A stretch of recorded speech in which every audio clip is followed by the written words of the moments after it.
twongeye turatomboye bana b'Imana kuba duhamagana Nyagasani kugira ngo tugire neza ku mpuhwe ze. Ku izina ry'Imana Data na Mwana na Roho Mutagatifu, amen. Amahoro bana b'Imana, ni muhumure, Imana iradukundije kudukiza kuri wa gatatu w'icyumweru cya karindwi cya Pasika, tariki 4 Kamena 2025. Dore amasomo agiye kuduhuza n'Imana. Isomo rya bitabo cy'ibyakozwe n'intumwa, umutwe wa 20:28 kugeza ku 38. Pawulo asezera ku bakuru ba Kiliziya ya Efeze arababwira ati: murimenye rero ubwanyu, mumenye n'ubushyo mwaragijwe na Roho Mutagatifu, mwabashumba ba Kiliziya y'Imana Yezu yacunguje amaraso ye bwite.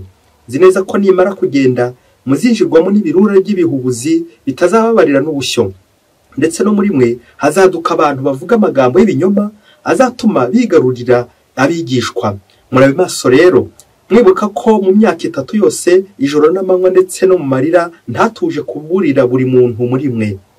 Ubu rero mbaragije Nyagasani kugira ngo abababarire maze abakomereshe ijambo rye, kandi ku bwaryo abahe umurage hamwe n'abatagatifujwe bose. Nta kintu cy'umuntu uwo ari we wese nararikiye, cyaba feza, cyaba zahabu cyangwa umwambaro. Namwe ubwanyu murabizi, ibi biganza byanjye mureba nibyo nkesha icyo nabaga nkeneye cyose kimwe n'abagenzi banjye. Naberetse buri munsi ko ari ngombwa kuvunika dutyo kugira ngo tugoboke abatishoboye, twibuka n'amagambo Nyagasani Yezu yivugiye ubwe ati: utanga arahirwa kuruta uhabwa. Pawulo amaze kuvuga ibyo arapfukama hamwe n'abo bari kumwe bose, maze arasenga. Nuko bose baraturika bararira, bamugwa mu ijosi baramuhobera. Bari babajwe cyane nuko yaramaze kuvuga ko batazongera kumubona ukundi. Nuko baramuherekeza bamugeza ku bwato. Iryo ni ijambo ry'Imana. Zaburi ya 68, ngoma zose z'isi nimuririmbire Imana yanyu. Imana yawe yakugeneye gukomera. Mana, erekana rero imbaraga zawe, uragaragaje ibigwi ari twe urwanaho. Abami nibabona ingoro yawe irahirengeye muri Yerusalemu, bazatanguranwa kukuzanira amaturo. Ngoma z'isi nimuririmbire Imana, mucurangire Nyagasani. Nguwo aranguruye ijwi rikomeye cyane.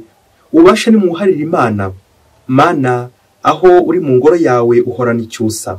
Imana y'Isirayeli niyo iha abantu bayo imbaraga n'ubushobozi. Imana nisigizwe. Ngoma zose z'isi nimuririmbire Imana yanyu. Nyagasani Yezu nabane namwe. Amagambo mu Ivanjili ntagatifu ko yanditswe na Yohani, umutwe wa 17 umurongo wa 11 kugeza ku 19. Muri icyo gihe Yezu agiye kuva kuri isi ngo asange se, yubura amaso ayerekeza ku ijuru, maze asenga agira ati: Dawe nyir'ubutagatifu, abo wampaye bakomeresha izina ryawe kugira ngo babe umwe nkatwe. Igihe nari kumwe nabo, abo wampaye narabaragiye mu izina ryawe. Narabakomeje, sinagira n'umwe muri bo nzimiza, kereka umwana nyagucibwa, kugira ngo ibyanditswe byuzuzwe. Ubu rero nje ngusanga, kandi ibi mbivuze nkiri mu isi kugira ngo bankeshe kwigiramo ibyishimo bisendereye.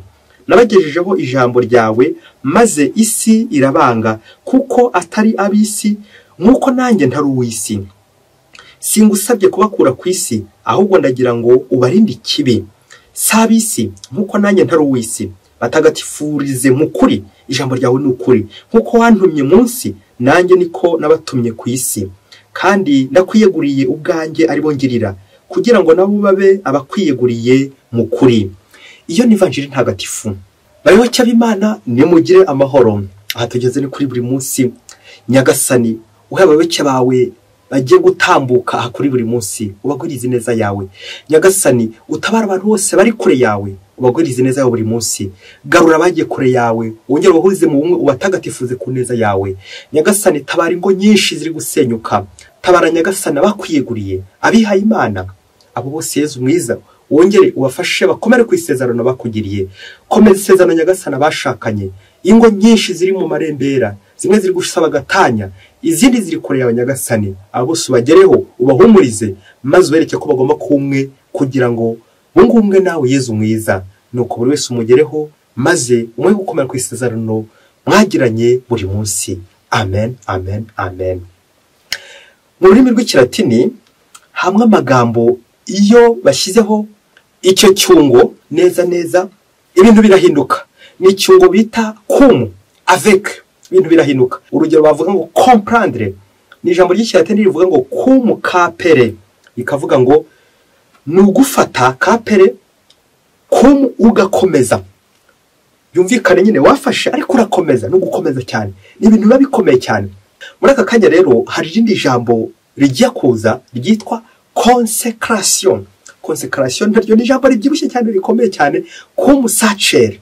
Ntabwo ari gusa sacere bivuga ikintu gitagatifu sacré, ntabwo ari ikintu gitagatifu gusa, ahubwo kirakomeye noneho ni ukwitagatifuza bikomeye, ni ukwegukana burundu ikintu cyari gitagatifu, ariko noneho hagiye kuba ikintu gikomeye cyane cyo kwegukana burundu. Ngiri ijambo consécration tujye kuzirikana muri aka kanya, ntabwo ari gusa ibintu bitagatifu, ahubwo ntabwo ari kwitagatifuza gusa, ahubwo kwegukana burundu. Uze kureba mu rugo rwawe, niba umuntu mwasezeranye umugore n'umugabo, ese wamwegukanye burundu? Ubundi hari ikintu iyo bajya gushyingira, nuko bagahagurutsa abakobwa bari baje aho ngaho, murabe uriya musore ntihazagire n'umwongera kumuhabiraho, ubu ngubu byarangiye uriya yamwegukanye. Bagahurutsa n'abasore bati ntimure uriya mukobwa ntihazagire uzongera kumuhabiraho, yabonye nyirawe. Ngo kuko buri wese yagobye kureba ngo harya ubu twasezeranye nande, naramwegukanye cyangwa byari igice, kugira uburyo wegukana kandi ukabikora burundu. Twese ku isi dufite umuhamagaro rusange, umuhamagaro w'ubutagatifu, aho kugira ngo tuzawugereho tunyura mu nzira nyinshi, ariko iz'ingenzi ni ebyiri. Ushaka kunyura mu buzima bw'abihaye Imana, la vie consacrée et la vie conjugale, n'ubuzima bwo gushinga urugo. Rero wongere wisuzume niba urugo rwawe wariyeguriye umuntu mubana koko ari we wenyine, ntabwo ujya umuca inyuma koko. Ese ko wihaye Imana, frère ma sœur, padiri, ese koko ni Imana wiyeguriye burundu cyangwa unyuzamo ugaca ku ruhande? Turaza kubona ko clairement umuntu wese uca mu muhamagaro we, umuntu wese uca mu isezerano rye, yarasezeranye ngo agiye kuba consacré, agiye kwiyegurira uyu nguyu burundu, yarangiza akabica ku ruhande, nta kindi uvamo usibye umuvumo. Naho igihe cyose wakomeye ku isezerano, nta kindi uronka usibye umugisha, ibyishimo ko nyine uri mu muhamagaro wawe. Ngaha rero iyi consécration, uburyo bwo kwiha Imana, uburyo bwo kwiyegurira Imana burundu, buri akaramata, buri wese aya masomo aze kumutambukaho yongera kwibutse uburyo wiyegurira Imana, uburyo ukora ubutumwa, uburyo uri kwitagatifuza. Unyura he witagatifuza? Aya masomo abiri turi kuzirikana isengesho rya Paulo ndetse na Yezu ubwo basezeraga. Paulo asezera ku bayoboke b'Imana bari Efezi ari kugana Yerusalemu. Iryo ni isengesho, nuko twumvise uburyo bari kurira, bararizwa nuko nyine Paulo agiye batazongera kumubona. Na Yezu nawe agiye kunyura mu rupfu, asanga se, biraza kubabaza nyine abigishwa be. Iri sengesho ko twarizirikanye isengesho y'umusaserdoti usabira imbaga, usabira ikoraniro, nyiri isengesho rya Yezu, la prière sacerdotale.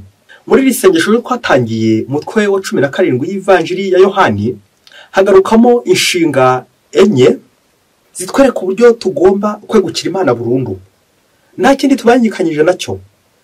Ejo twazirikanye inshinga ebyiri Yezu ari kugarukaho. Inshinga ya mbere c'est glorifier, bahesha ikuzo, guhesha ikuzo. Iyo nshinga igarukamo inshuro enye zose.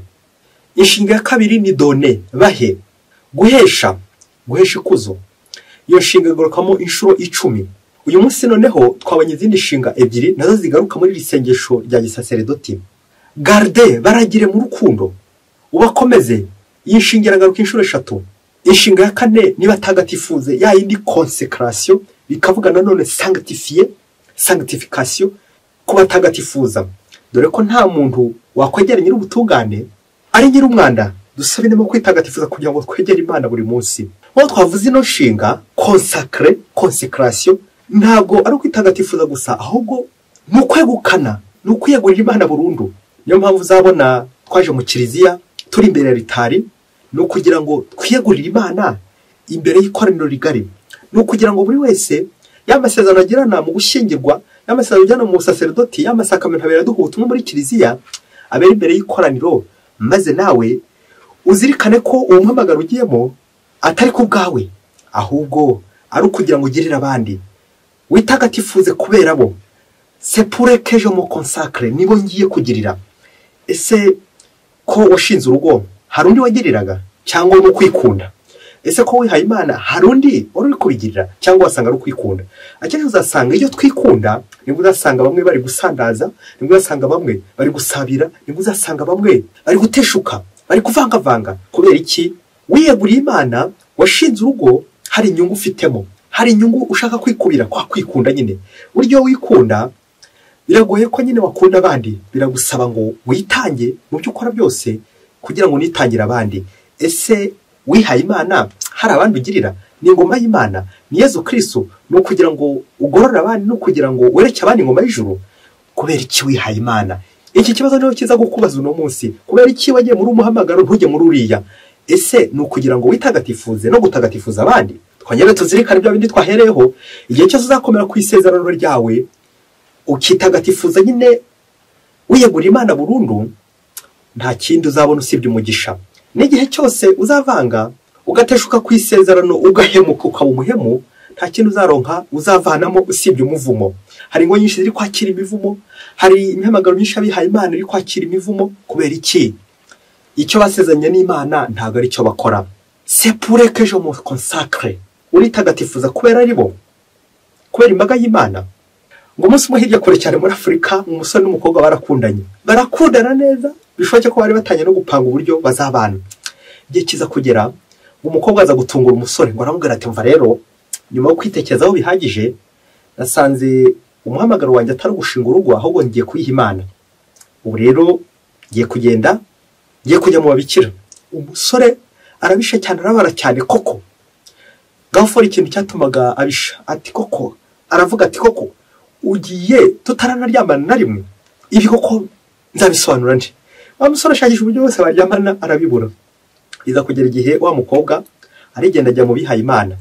Agezeyo amaze kwiha Imana, amaze kumubikira, wa musore areba hirya areba hino, yibaza ko ku buryo bwose azagera kuri wa mukobwa. Nawe afata nzira ngo nawe agiye kwiha Imana mu muryango w'abihaye Imana, kugira ngo byibuze bazagera bahurire n'aho mukobwa na wa mubikira. Nuko agezeyo agiye kwiyandikisha, baramwemera. Ariyandikisha. Nuko maze imyaka 5, bishoboke ko aragiye gutangira gukora amasezerano, baramwirukanye arataha. Bamaze kumwirukana, ntago byarangiriye aho ngaho, yagiye aritegura, noneho ashinga urugo. Amaze gushinga urugo, umuntu ukomeye cyane, umutegetsi ukomeye cyane.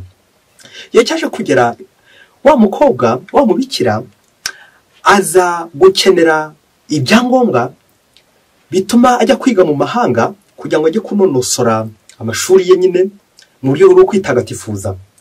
Nuko ibyo byangombwa kandi byagombaga gusinywaho naho umutegetsi ukomeye cyane, aho bari bari inshuti kera, niyo ugomba gushyiraho sinye ya nyuma.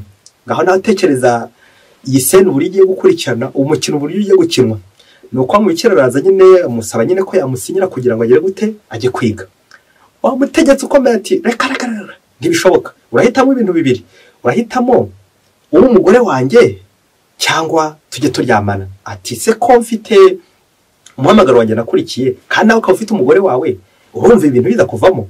Nuko bakomeza bajya impaka.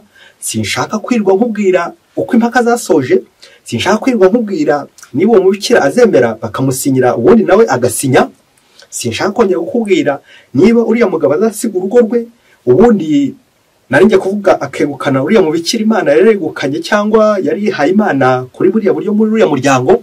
Ntabwo aribyo nshaka kukubwira, abo nifuza kukubwira ugize mpaka zaje gukomeza kugeza na n'ubu. Izo mpaka ziracyariho, zizakemurwa n'ibintu bibiri, niba nawe uri kubyumva.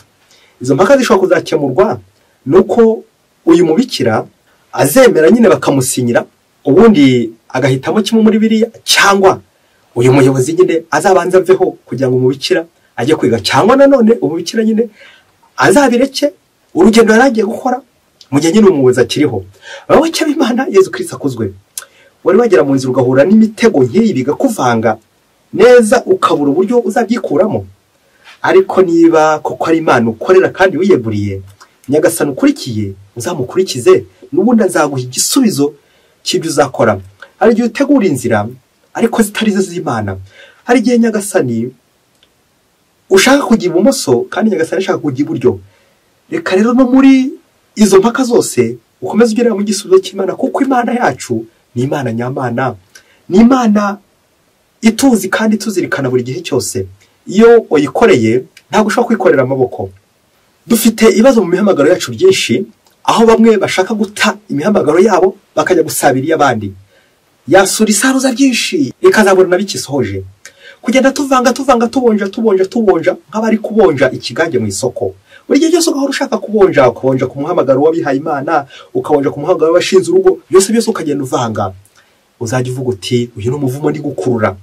Dusabire ingo nyinshi zagiye zikurura imivumo, dusabire imihamagaro myinshi y'abihaye Imana agiye kurura imivumo, kandi bari bariguye Nyagasani consécration.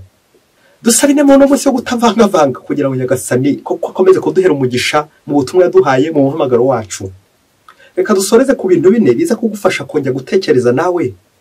Ese aho wiyeguriye Imana, wiyeguriye ku buryo bwa karamata burundu cyangwa wiyegurira ibice maze ubuzima bwawe ukabusiga? Icyambere, ushinze urugo, rukomereho, rukomeze. Wiyeguriye Imana nyine muri urwo rugo, usezerana n'umugabo wawe n'umugore wawe ko muzabana karamata kugira ngo mufashe Imana kurema murera abana Imana yabahaye, kandi koko mukabatagatifuza mukabasuza kuri Yezu Kristo, muzane z'inshingano z'urugo rwanyu. Biragusaba rero kudahemukira uwo mwashakanye, kuko n'umuhemukira uzaba uri gukururira urugo umuvumo. Igihe cyose uciye inyuma uwo mwashakanye ujya uvuga uti umuvumo uraje, n'urwo rugo rubi nyine rurimo umuvumo, rurimo amashitani, nta byishimo urwo rugo ruzagira. Biragusaba rero kongera gushaka umugisha, wirinda za gatanya, wirinda guca inyuma, wirinda guca ku ruhande, ahubwo ko mwiyegurira karamata ubuzima bwose, haba mu mahoro haba mu makuba, ibyishimo, ari muzima cyangwa arwaye, bwose ukazamusohoza ku Mana, gusohoza uwo mubana ku Mana. Ngo ubutumwa bukomeye cyane abashakanye bagira, gusohoza umuntu mubana ku Mana, abo mubana ukabasohoza ku Mana. Umuhamagaro wa kabiri abihaye Imana, danger de mort hegereye wapfa. Igihe cyose uzaca inyuma Yezu ukavanga ugasabira hirya no hino, uzamenye ko uri gukura umuvumo mu muhamagaro wawe, uri gukura abandi umuvumo. Ibyo ni bivumvuri, gusenya ingo z'abandi, gusenya imihamagaro y'abandi, witwaje icyo uri cyo. Frère maser, padiri. Iri sengesho rya Yezu uri kuryumva, isengesho ry'umusaserdoti. C'est pour que je me consacre. Wihaye Imana ugirira abandi, umuryango w'Imana, imbaga y'Imana. Biragusaba rero nyine ngo iyo mbaga uyiterure uyisohoze ku Mana buri munsi. Icya gatatu twazirikana no kwitwaza icyo uri cyo, ndi umutegetsi, ndi umuyobozi ukomeye cyane, no kugatangira ukavogera abandi kubera sinyatire ufite, kashe ufite. Ati ndagusinyana uko nanjye tumaze gusinyana, ati ndaguha iki ngiki cyangwa nanjye umaze kumva iki ngiki ya system nyine mpaguhe, ndagukorera iki ngiki nanjye uko umaze kunkorera iki ngiki, nuko ugaheraho wanavuza imihamagaro y'abandi. Muyobozi, mutegetsi, koko iyo sinyatire yawe ni sinyatire ko Sekibi, ni sinyatire y'umuvumo, kandi Nyagasani yaguhaye kugira ngo witagatifuze muri iyo sinyatire, witagatifuze muri iyo kashe, witagatifuze mu buyobozi. Ubuyobozi bwawe wasanga bukoroha mu nyega y'umuriro, wasanga ubuyobozi bwawe bugukura ku Mana bukujyana kwa Sekibi. Danger de mort hegereye wapfa. Icyakane nukongera kureba ubuzima turimo, ubuzima bw'isayo. Ese wiyeguriye ndi? Ongereho umuntu wiyeguriye. Kuko kenshi ari igihe uvuga uti niyeguriye Imana, nihaye Imana, ariko au fond atari byo. Abenshi biyeguriye icupa, abandi biyegurira ijipo, abandi biyegurira ikabutura, abandi biyegurira ipataro, abandi biyegurira ibitaramo, abandi biyegurira ikabare, abandi biyegurira inzoga, ibitaramo by'inkera, ibitaramo byo mu gicuku. Ibyo byose warangiza ubashye Imana uti Nyagasani narakwiyeguriye, narakwihaye, ndi uwawe Nyagasani, ungenze uko ushaka. Imana yakubona ite? Kandi waragiye kera, warayibeshye. Consécration yanjye ishingiye he? Buri wese wongera atekereze ku muhamagaro w'umunsi, arebe koko niba byasezerano kirikomeyeho. Ese koko niyeguriye nde? Niyeguriye ibiki muri no misi? Dusaba inema yo kwegukira Nyagasani burundu buri munsi. Mwese Imana ibahe umugisha, Imana Data na Mwana na Roho Mutagatifu. Amen. Padiri Masumbuko Ladislas wa Diocese ya Cyangugu.